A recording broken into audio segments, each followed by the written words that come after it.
Mossad അടക്കം ഇറാനിൽ ഇപ്പോൾ കയറി കൂടിയിട്ടുണ്ട് എന്നാണ് ഇന്റലിജൻസ് റിപ്പോർട്ടുകളെല്ലാം പുറത്തു വരുന്നത്. അതിനുള്ള ഏറ്റവും വലിയ ഉദാഹരണമാണല്ലോ ഹനിയയുടെ മരണം. ഹനിയയുടെ സെക്യൂരിറ്റി വലയങ്ങളെല്ലാം ഭേദിച്ചുകൊണ്ടാണ് മൊസാദ് ചാരന്മാർ അവിടെ കടന്നുകൂടിയതും വളരെ കൃത്യമായി പണിയൊപ്പിച്ച് ഹനിയയെ തീർത്തതും. മൊസാദിന്റെ ഒരു പ്രത്യേകത എന്ന് പറയുന്നത്, അവർ ഏതെങ്കിലും രാജ്യത്ത് എന്തെങ്കിലും ലക്ഷ്യത്തിനായി തമ്പടിച്ചിട്ടുണ്ടെങ്കിൽ ഒരു ഈച്ച കുഞ്ഞു പോലും അറിയില്ല. ലക്ഷ്യം തീരുന്നത് വരെ ആ ഒരു കാര്യം അറിയത്തില്ല.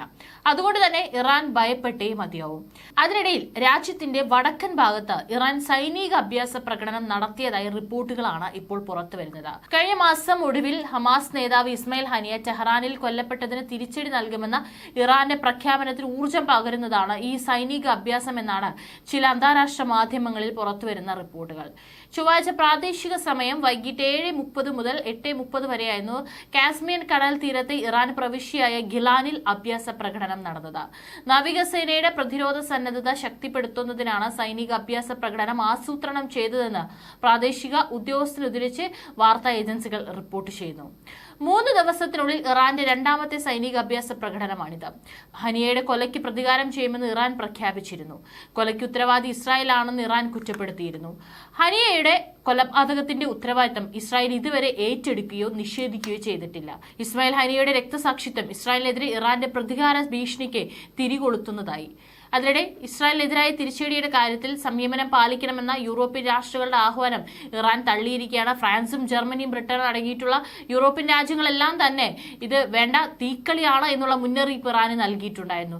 ഈ രാജ്യങ്ങളുടെ നേതാക്കളാണ് ഇറാൻ സംയമനം കൈക്കൊള്ളണമെന്ന് ആവശ്യപ്പെട്ടത്.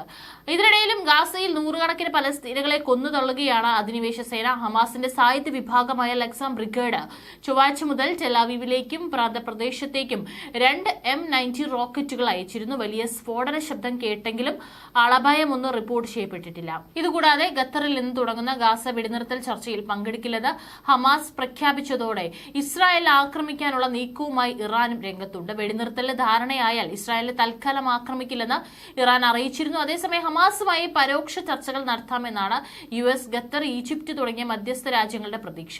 ചർച്ചയിൽ ഇസ്രായേലിലെ പ്രതിനിധി സംഘം പങ്കെടുക്കും. ഹമാസ് മുൻ തലവൻ ഇസ്മായിൽ ഹനിയെ വധിച്ചതിന് പ്രതികാരമായാണ് ഇറാൻ ഇസ്രായേലിനെ ആക്രമിക്കാൻ ഒരുങ്ങുന്നത്. ആക്രമണം ഈ ആഴ്ച ഉണ്ടായേക്കുമെന്നാണ് US ഇന്റലിജൻസ് ഉദ്യോഗസ്ഥർ പറയുന്നത്.